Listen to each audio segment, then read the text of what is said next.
Foto ini dijepret oleh Erik Prasetya pada 19 Mei 1998. Dalam foto itu, terlihat jelas bentangan spanduk bertuliskan "Turunkan Soeharto" yang dibawa oleh mahasiswa. 9 hari sebelumnya, 3 Mei 1998, Erik juga mengambil foto yang cukup powerful. Seorang mahasiswa tengah berhadapan dengan aparat polisi. Jarak antara keduanya hanya dipisahkan oleh bendera merah putih. Pada 12 Mei 1998, Erik kembali mengambil foto yang kuat secara visual. Mahasiswa tewas setelah peluru dari tentara menembus tubuhnya. Keempat mahasiswa berasal dari Universitas Trisakti. Foto Erik memperlihatkan salah seorang ibu korban, Hafidin Royan, tak kuasa menahan jerit tangis di depan jenazah anaknya. Tepat sehari setelah kematian mahasiswa Trisakti, kerusuhan pecah di Jakarta dan kota-kota lainnya. Toko dijarah, mal dibakar. Sentimen ke orang-orang Tionghoa meluas. Ratusan orang tewas, ada yang diperkosa. Kerugian material capai triliun rupiah. Selama 3 hari, ibu kota tak ubahnya medan perang. Ya, Mei 1998 akan senantiasa diingat sebagai peristiwa sejarah yang mengantarkan Republik ini pada babak baru setelah 32 tahun berada dalam cengkraman rezim tiran.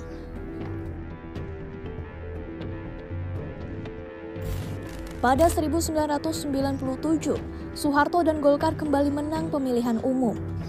Akan tetapi, di tengah kemenangan yang mungkin ia rayakan, sebetulnya Soeharto hanya menunggu waktu kejatuhan. Pasalnya, kekuatan Orde Baru mulai digoyang cukup intens oleh oposan politik lainnya, dari parpol, ormas, ulama, hingga aktivis maupun intelektual. Kendati belum sampai pada taraf revolusi yang mendongkel singgasana Soeharto, kelompok oposisi kala itu setidaknya menggaungkan kritik tajam perihal kekuasaan absolut, pembungkaman aspirasi, hingga kecurangan pemilu. Sebagaimana watak rezim Orde Baru, suara kritis seketika ditutup rapat. Dan kehidupan setelahnya seolah berjalan baik-baik saja. Namun, ternyata tidak baik-baik saja. Pertengahan 1997, sebulan setelah pemilu, Thailand dihajar krisis ekonomi yang menyebabkan mata uang baht anjlok nilainya.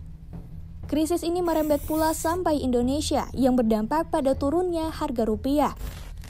Pada Desember 1997, mengutip data Bank Dunia, nilai rupiah terhadap dolar AS merosot sampai 106,9%. Kondisi itu lantas membuat para investor menarik dananya dari Indonesia, yang semakin membuat krisis kian sulit dikendalikan. Keadaan bertambah runyam kala berbagai kebijakan fiskal dan moneter yang diambil tak cukup efektif dalam menangani krisis. Belum lagi, di saat bersamaan cadangan devisa terus menipis. Di titik ini, Soeharto seperti kehabisan akal dan pada akhirnya meminta bantuan IMF untuk menyelamatkan Indonesia dari krisis. IMF bersedia membantu, tapi dengan beberapa syarat. Salah satunya penutupan 16 bank yang likuiditasnya tidak sehat. Pemerintah mengiyakan dan sayangnya penutupan tersebut justru mendorong penarikan besar-besaran dana milik nasabah. Pada Januari 1998, nilai rupiah terhadap dolar AS bahkan tembus hingga Rp17.000. 5 bulan ke depan, krisis ekonomi dibarengi dengan krisis politik yang mengacaukan pemerintahan Orde Baru. Inflasi yang tinggi, kemiskinan akut, dan kolapsnya perbankan maupun korporasi menjadi bahan bakar untuk menurunkan kekuasaan Soeharto. Jangan lupakan pula kenaikan harga sembako, kelangkaan kebutuhan sehari-hari, sampai PHK massal.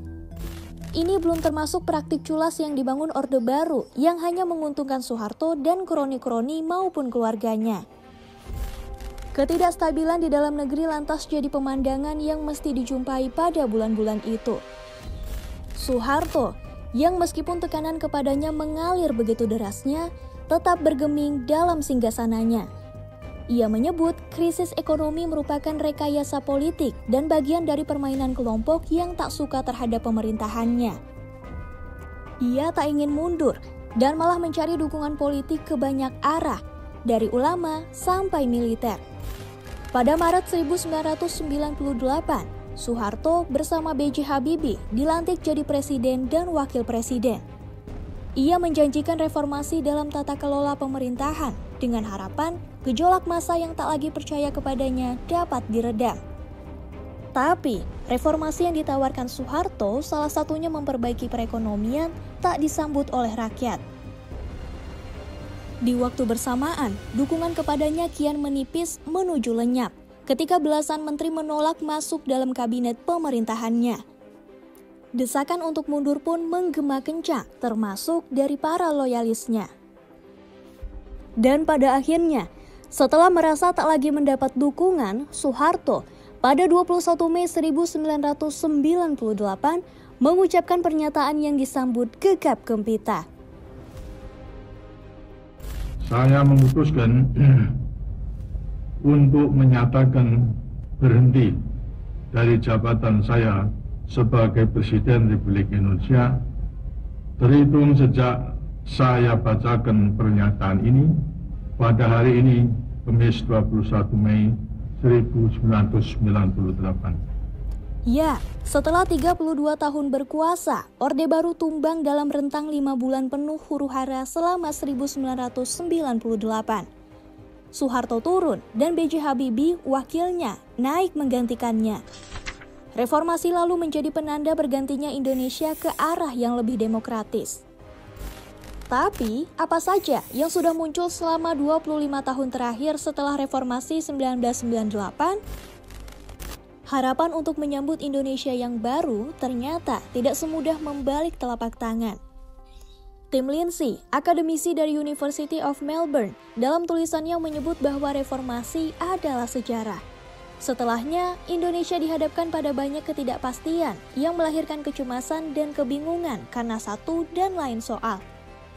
Ada sistem politik yang rentan, institusi korup, jejak oligark yang termanifestasi lewat penguasaan sumber daya alam, hingga represi terhadap sipil. Hal di atas sejalan dengan temuan beberapa lembaga terkait situasi di Indonesia. Catatan Transparency International misalnya, menempatkan Indonesia pada posisi 110 dari 180 negara dalam indeks korupsi.